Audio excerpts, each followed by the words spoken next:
Tiago, capítulo 1. Nós vamos ler do versículo 2 ao 4 e depois do versículo 12 também.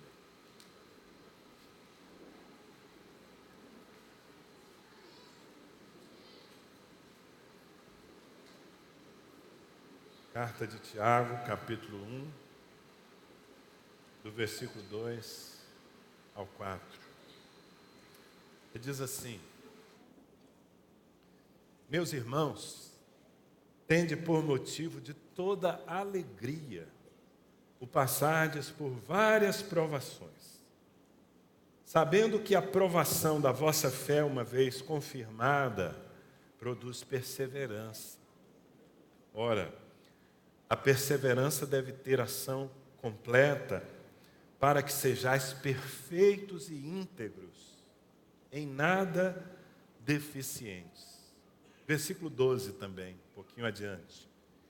Bem-aventurado o homem que suporta com perseverança a provação, porque depois de ter sido aprovado, receberá a coroa da vida, a qual o Senhor prometeu aos que o amam.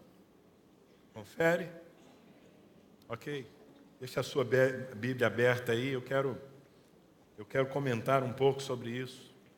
Eu não sei se você já notou, mas como pastor eu tenho uma preocupação que eu manifesto com constância aqui, que é a de procurar formar você como uma pessoa firme, uma pessoa resiliente, uma pessoa que não se abala, alguém que ama o Senhor independente das circunstâncias.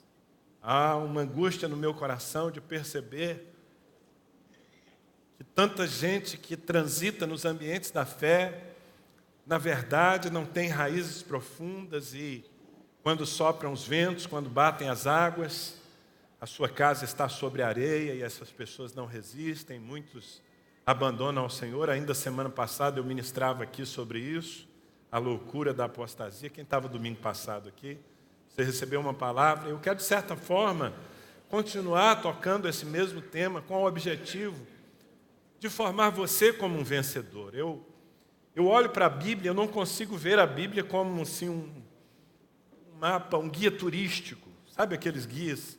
Às vezes você vai visitar um lugar que não conhece, se você for a uma outra nação, eu recomendo inclusive, né? Você pode ir a uma livraria e comprar um guia daquele lugar, aí você vai saber onde ir, onde comer, quais são os pontos turísticos.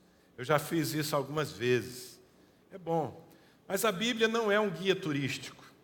Eu olho para a Bíblia e eu vejo muito mais a palavra de Deus como um manual de sobrevivência na selva.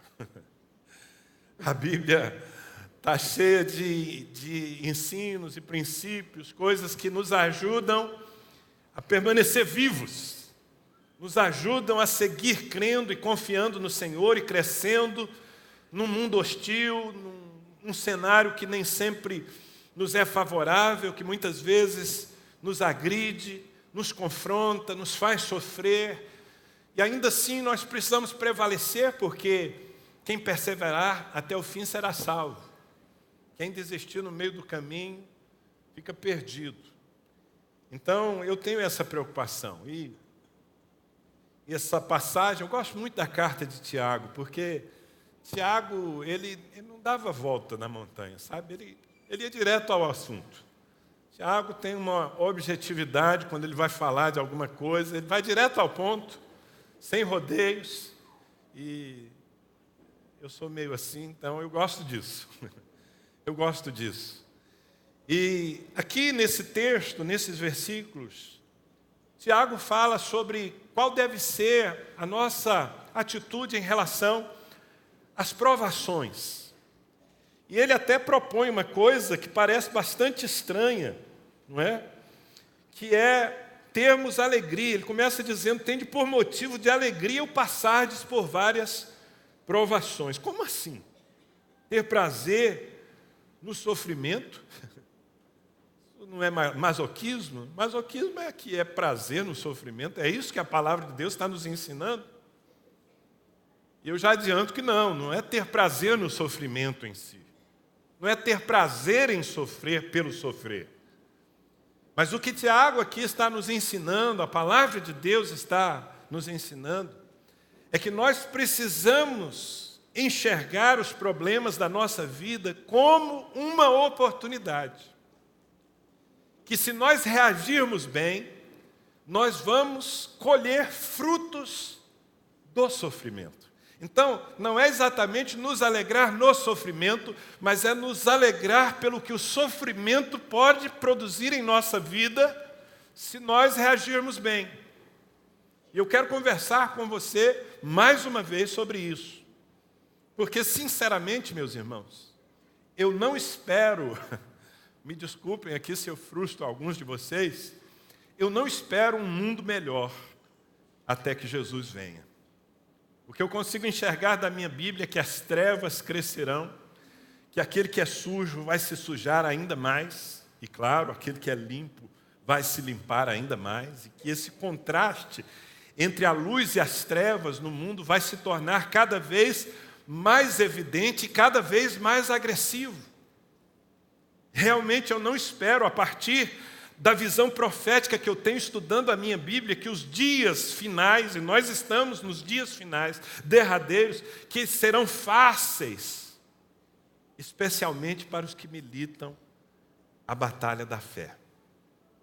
E se nós não formos formados como pessoas realmente resistentes, se a nossa fé não for desenvolvida de uma forma que ela suporte a tribulação, é bem possível que muitos dos que estão aqui, alegres na presença de Deus, não estejam no dia final. Porque nós temos que admitir que já são muitos aqueles que, por causa das provações, desistem. Eu estou usando aqui o termo provação, que é o termo usado por Tiago.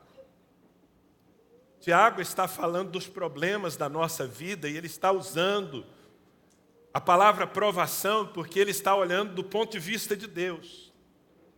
Nada na nossa vida acontece por acaso. Nada está fora de controle. Deus tem o controle de todas as coisas. Eu posso ouvir um amém? Amém. Significa que mesmo quando nós estamos passando por dias difíceis, Deus tem o controle dessa situação. E se nós estamos passando é porque Deus as permitiu. Talvez permitiu porque é uma semente que nós plantamos e precisamos colher. Ou talvez permitiu, ainda que pareça injusto, mas não é uma semente que nós plantamos, mas Deus quer gerar em nós algumas coisas que somente o fogo vai poder manifestar. Então Ele permite que nós passemos pelo fogo. E do ponto de vista de Deus, é uma provação. Há outras palavras que definem, sob outras perspectivas, momentos difíceis. Por exemplo, tribulação. Eu estou passando por uma tribulação. Ou tentação.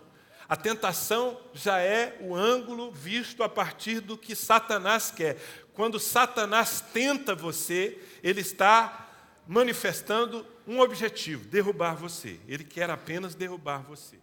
Isso é a tentação. Aliás, o próprio Tiago, aqui no capítulo 1, ele diz, quando você é tentado, não diga que você é tentado por Deus, porque Deus não tenta a ninguém. E não pode ser tentado pelo mal. Mas nós somos tentados quando atraídos e engodados pela nossa própria concupiscência, nossos desejos. Então não ponha a culpa em Deus daquilo que você deseja. É isso que ele fala. Mas eu quero falar sobre a ótica de Deus. Quando o Senhor permite que nós passemos por situações difíceis, Ele está nos provando. E a argumentação de Tiago, que nós devemos nos alegrar com isso, ele vai longe, ele chega a dizer assim, que vocês se alegrem quando passam por várias provações, não apenas por uma. Mas qual é a argumentação? Qual é o motivo que ele nos dá para nos alegrarmos pelo fato de sermos provados? Bem, a primeira coisa, está aí no versículo 3, é que a provação ela pode confirmar a nossa fé. Ele diz assim, sabendo que a provação da vossa fé, uma vez confirmada, diga confirmação. Você entende essa palavra? Uma fé confirmada é uma fé com selo de qualidade. Deus está sempre provando a nossa fé para revelar qual é o nível da nossa confiança nele. Para mim, não existe mesmo uma definição melhor de fé do que confiança em Deus. Eu sou um homem de fé não só quando eu realizo coisas extraordinárias. Aliás, eu diria que a fé mais comprometida é aquela que, mesmo sem produzir coisas extraordinárias, me mantém fiel, porque eu estou sofrendo, mas não deixo de confiar em Deus. Quem está entendendo? Então, um dos motivos pelos quais Deus permite que nós sejamos atingidos é porque Ele quer revelar o nível da nossa fé. Mostrar para nós mesmos qual é a nossa capacidade de resistir. Isso é importante, sim. Em todas as áreas da vida, irmãos, nós precisamos ser examinados.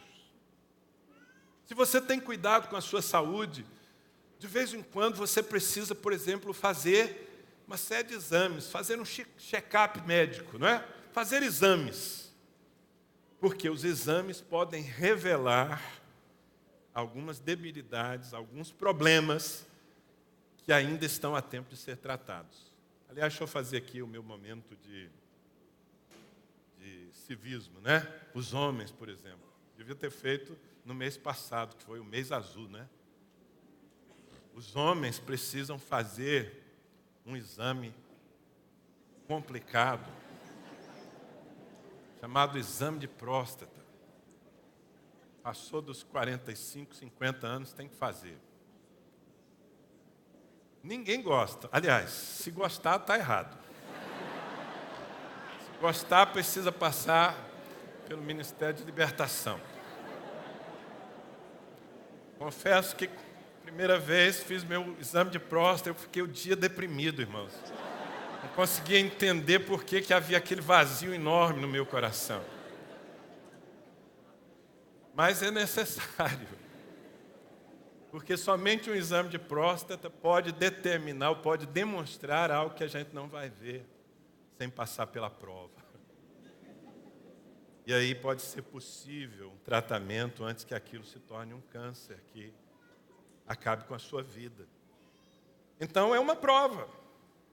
Às vezes nós somos provados, ninguém aqui consegue um nível profissional, ninguém aqui consegue um bom salário, um bom posto numa grande empresa, se não passar por provas constantes.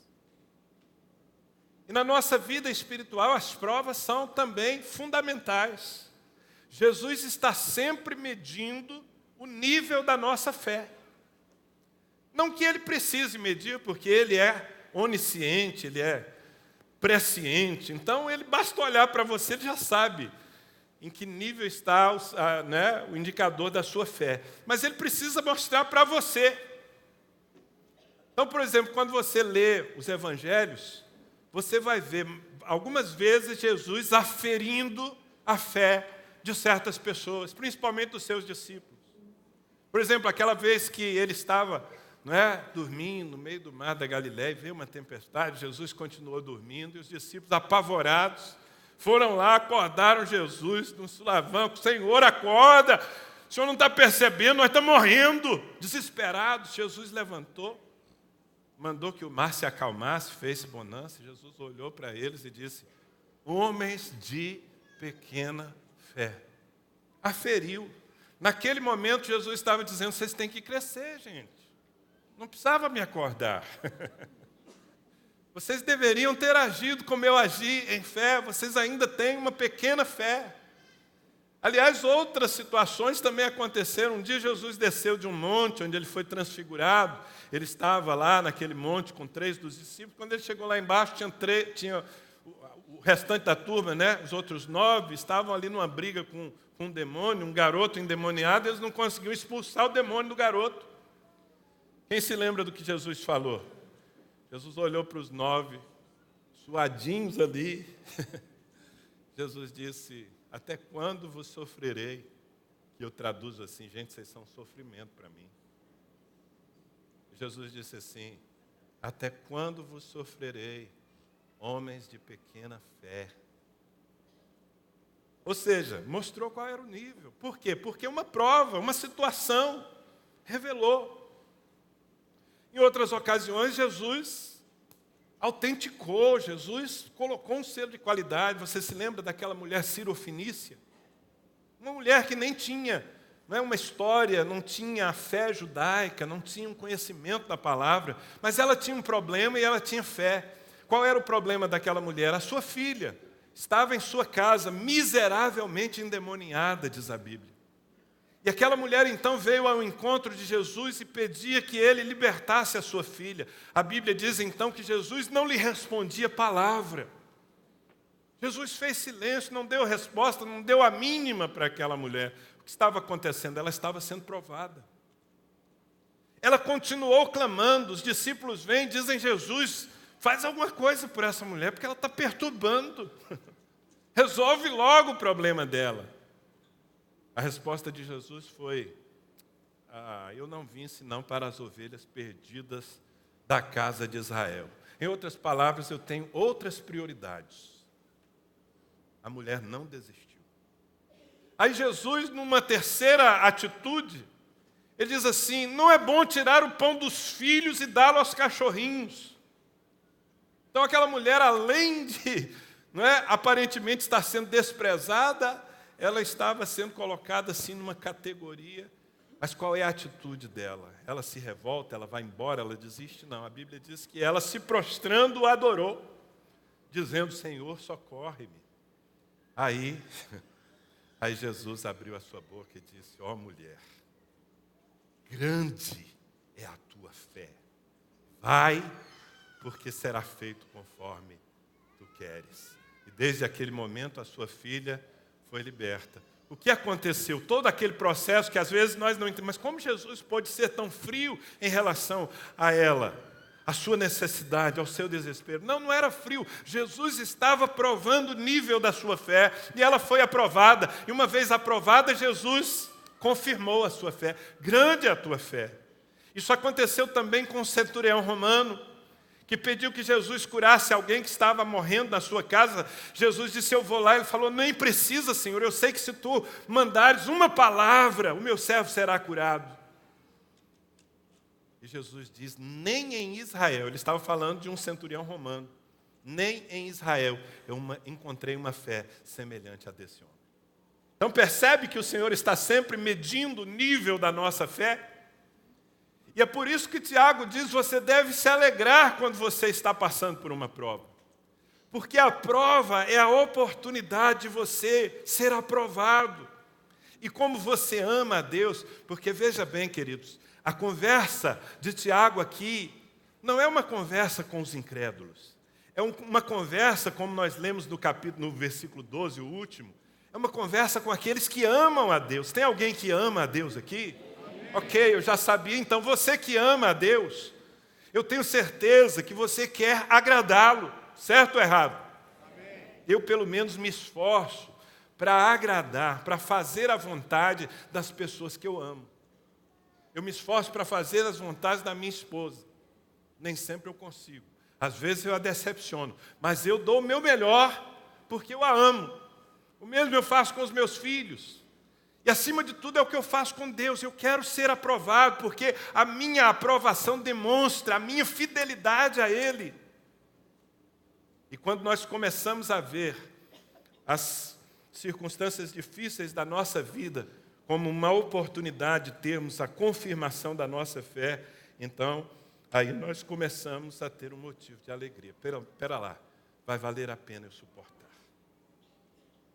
Aliás, uma outra razão pela qual nós devemos nos alegrar quando passamos por várias provações, Tiago diz, é porque, está aí no versículo 3 ainda, uma vez confirmada, ela produz em nós perseverança. Diga perseverança. O que é perseverança? Resiliência. capacidade de suportar. Sabe, a provação tem um objetivo, que é desenvolver a nossa musculatura espiritual. Deus quer fazer de nós verdadeiros campeões. A gente gosta disso. A gente gosta de ser chamado mais que vencedor em Cristo Jesus. Se a gente pudesse fazer uma medalhinha com o nosso nome escrito embaixo, mais que vencedor em Cristo, pendurar no peito e sair por aí desfilando, nós faríamos. Nós gostamos dessa proposta. Mas, gente, não existe campeão. Não existe mais do que vencedor. Se não houver antes do prêmio, antes da aprovação, se não houver dor. Você olha para um atleta, eu me lembro que alguns meses atrás, logo depois das Olimpíadas, eu trouxe uma palavra aqui para vocês, que falava dos campeões, dos verdadeiros campeões.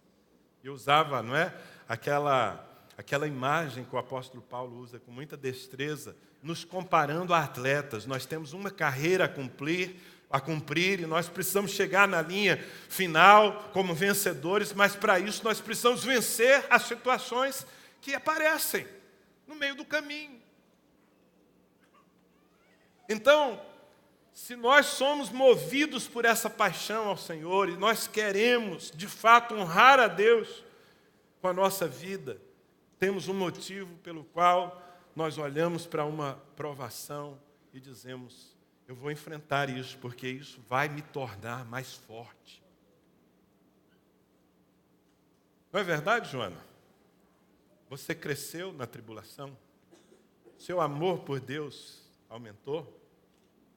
Vocês precisam ouvir o testemunho da Joana. Aliás, nós precisamos promover esse momento aqui em que você testemunha, não é? Porque a maioria de nós sabe que essa mulher,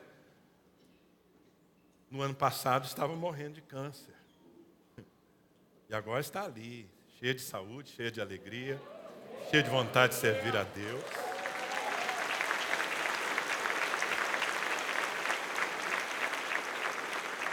Graças a Deus.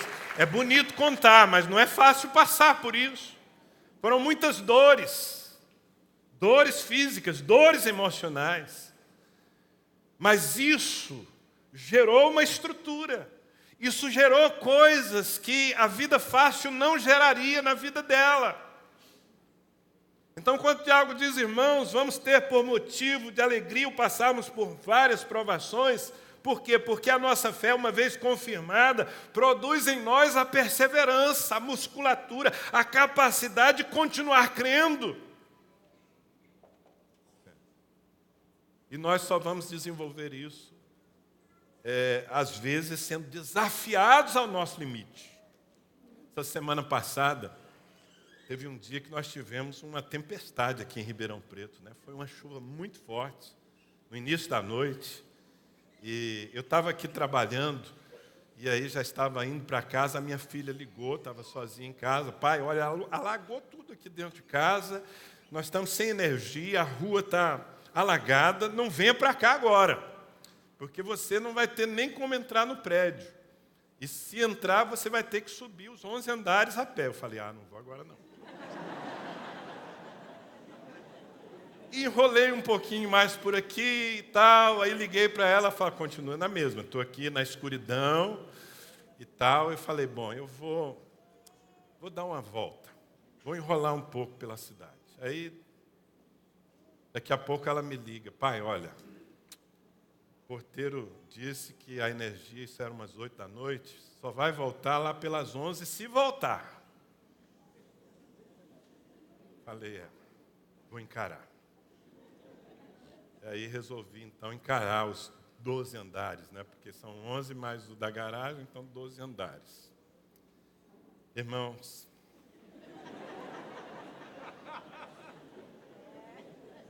você está rindo porque não foi com você. Porque subir 12 andares com 130 quilos nas costas não é fácil. Quer dizer, nas costas não, está distribuído, né? Mas, ao final, eu cheguei a uma conclusão, porque eu consegui, irmãos. Cheguei em casa, vivo. Palmas para mim.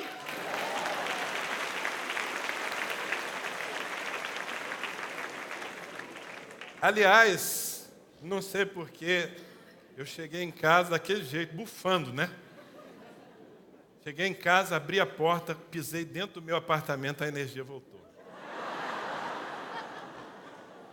Falei, valeu, Senhor. Obrigado. Mas deu para eu ter uma noção de como é que anda a minha resistência, né? Por exemplo, eu posso dizer, pleno testemunho aqui, que 12 andares não me matam. Mas posso dizer também que eu tenho que parar umas 3 vezes no percurso por uns 2 minutos para tomar fôlego. Medir. A prova nos mede. E a prova nos mede para quê? Deus tem o objetivo de nos aprovar, de nos desafiar a um novo nível, de nos levar a ser pessoas confiáveis para coisas maiores. Amém, gente? Então, quando nós olhamos sob essa forma, ainda que seja duro, imagine aquele atleta que chega no final de um campeonato e é coroado, e ele é aplaudido, e ele recebe os prêmios. Nós gostamos de ver essa cena.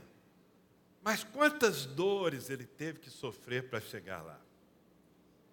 Dores nos treinamentos e nas provas, não é verdade? Assim é a nossa vida espiritual.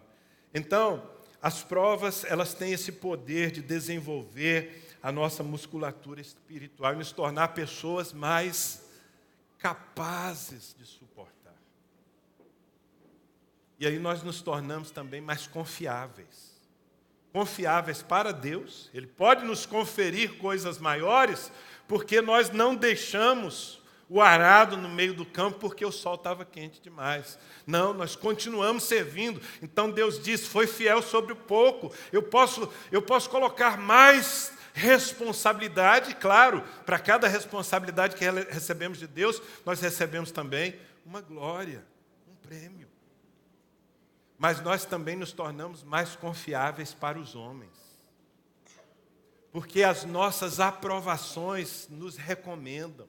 Quando alguém olha para nós e diz, puxa vida, essa pessoa não tem tido uma experiência fácil, não tem sido fácil para ela, mas ela permanece em Deus, como ela ama ao Senhor, como ela dá testemunho da palavra. Então você se torna inspiração para os outros.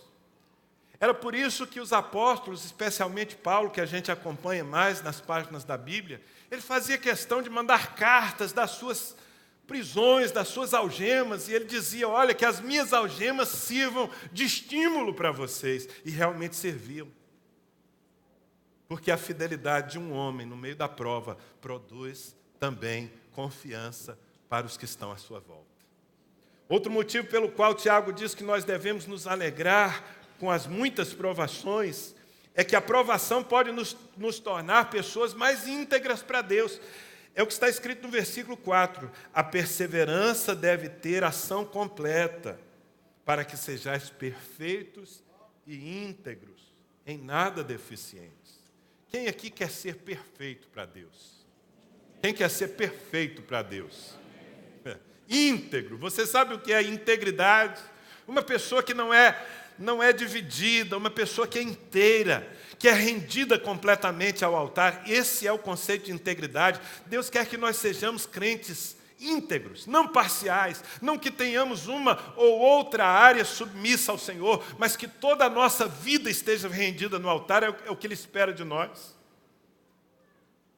Mas nós só seremos perfeitos e íntegros, como diz aqui, em nada deficientes, se nós tivermos a perseverança produzida na nossa vida. E a perseverança, ela só é produzida no meio do fogo. Então veja bem, meus queridos, a provação nos depura. Assim como o ouro precisa passar pelo fogo, e o fogo revela e consome as impurezas, assim como ele traz evidência à preciosidade do ouro, assim somos nós. Quando, claro, nós reagimos com fé. Porque se nós somos crentes nominais, ou somos pessoas que não têm a sua vida alicerçada na palavra de Deus, se nós somos como aquele homem louco que construiu a sua casa sobre areia, que não tinha alicerces no Senhor. Aliás, essa semana eu estava pensando nessa expressão. Infelizmente, muita gente que está na igreja na verdade, adotou Deus como seu amuleto.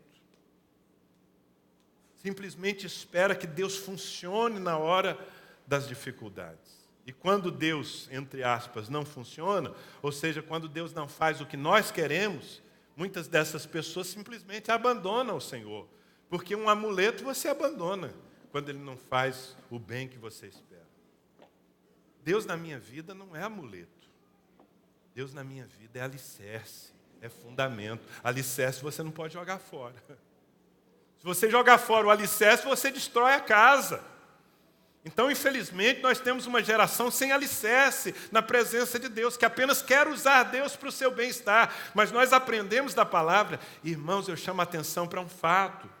Aquela primeira geração apostólica estava tão convicta disso, tão convicta de que é necessário suportar provação, que muitos deles, vocês fariam muito bem se fizessem uma pesquisa sobre os mártires da fé, os pais da igreja, os chamados pais da igreja. Há muitas histórias preciosas, não apenas as que estão na Bíblia, mas histórias que aconteceram e que têm um relato extra-bíblico, de homens e mulheres que, principalmente naquelas primeiras gerações, foram martirizados, foram mortos, foram queimados em praça pública, foram apedrejados, foram lançados em arenas com leões famintos e ali perderam a sua vida. E quando você lê o relato histórico dessas situações, você se surpreende ao perceber que essas pessoas não estavam apavoradas naquela circunstância. Muito ao contrário, algumas delas desejavam a honra de terminarem a vida como mártires, porque era uma forma delas demonstrarem um pouco do amor que receberam do Senhor Jesus, que foi mártir por suas vidas também.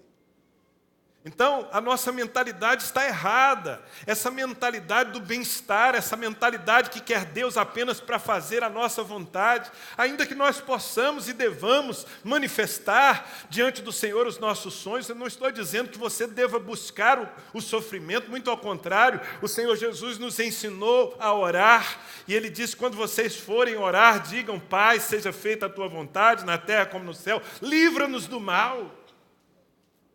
Então nós temos o direito, sim, de pedir que Ele nos livre do mal e de expressar os nossos sonhos, porque somos filhos, mas a nossa relação com Deus não pode ser determinada pela realização dos nossos desejos.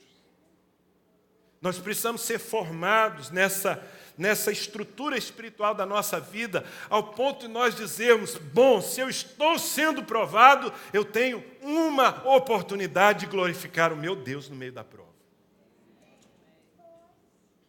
E aí nós vamos ser depurados e nós vamos ser aperfeiçoados. Amém, gente? Vocês estão entendendo? Um outro argumento usado por Tiago está no versículo 12, que eu fiz questão de ler. Eu pulei porque ele muda de assunto, né?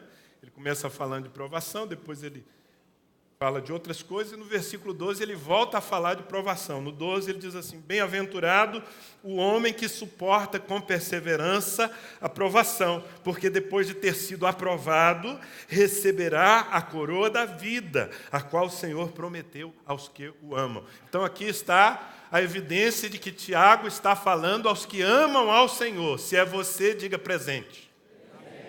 É contigo mesmo.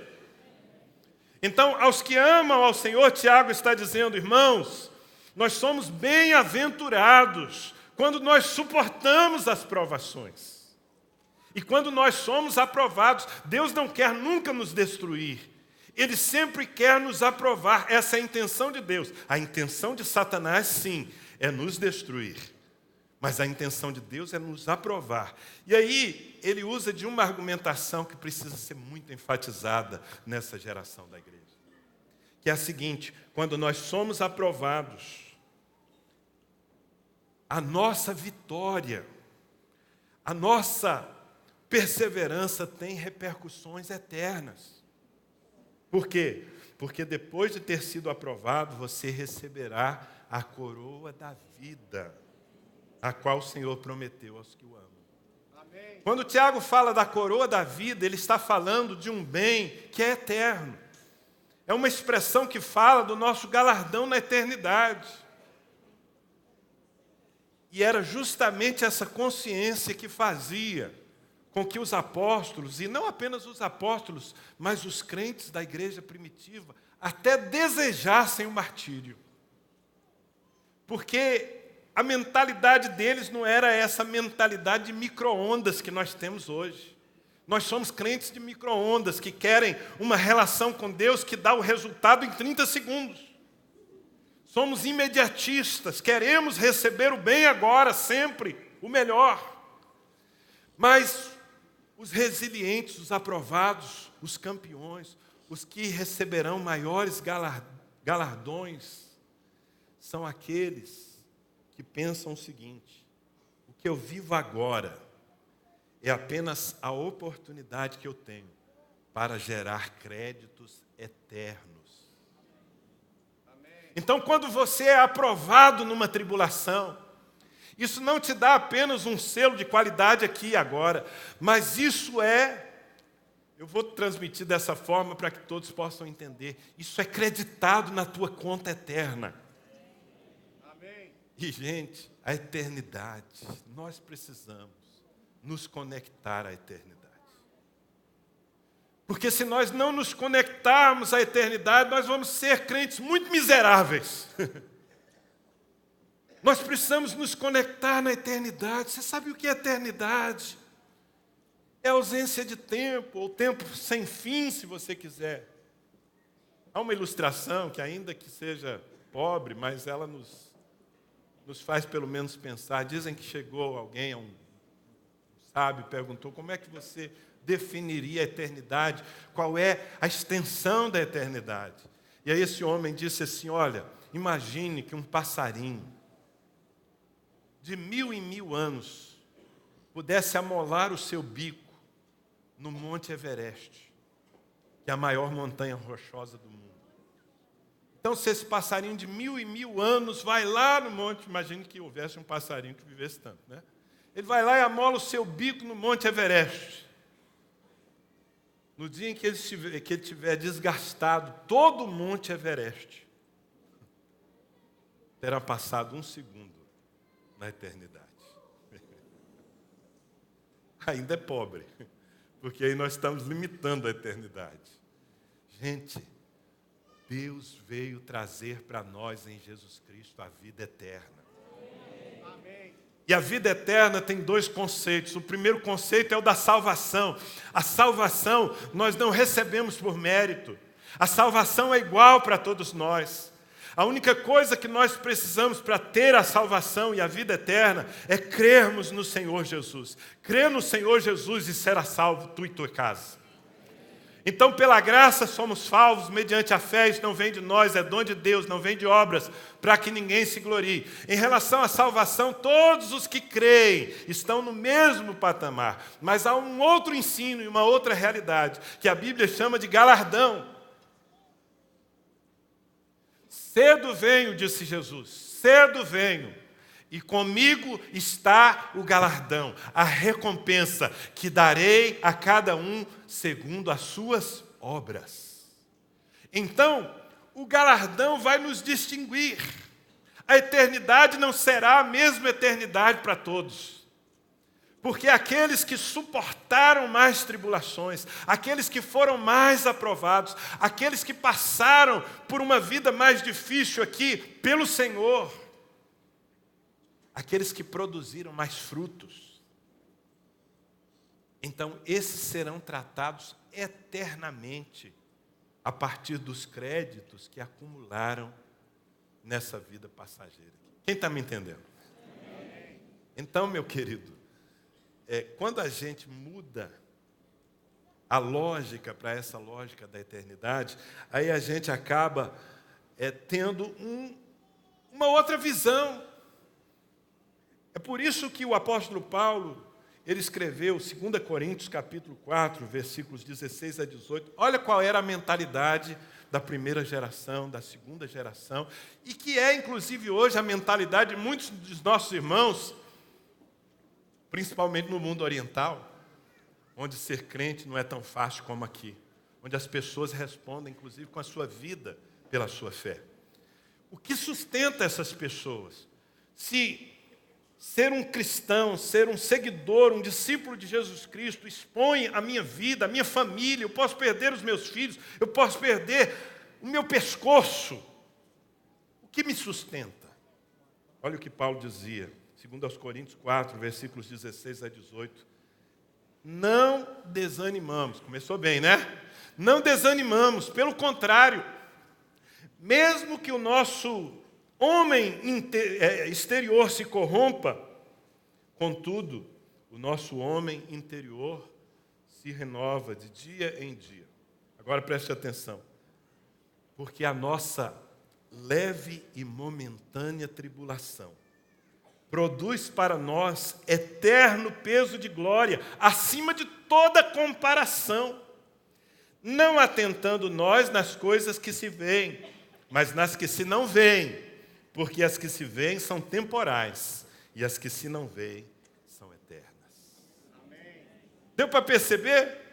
Esse homem olhava e falava assim, eu estou em cadeias, eu fui açoitado várias vezes, eu recebi surras de chicote por ser fiel a Deus, eu passei por naufrágios, por traições, por injustiças, eu estou preso em cadeias.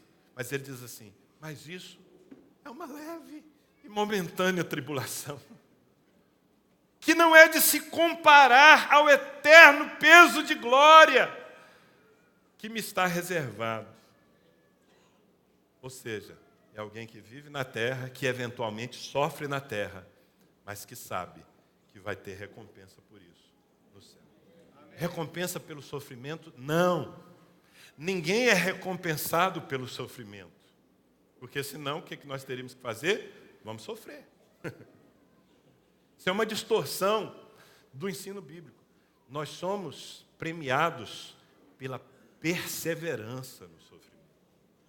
É a nossa aprovação diante de Deus que faz com que nós tenhamos crédito. E esse crédito, meu irmão, ninguém pode tocar, ninguém pode tirar, ninguém pode roubar. Amém?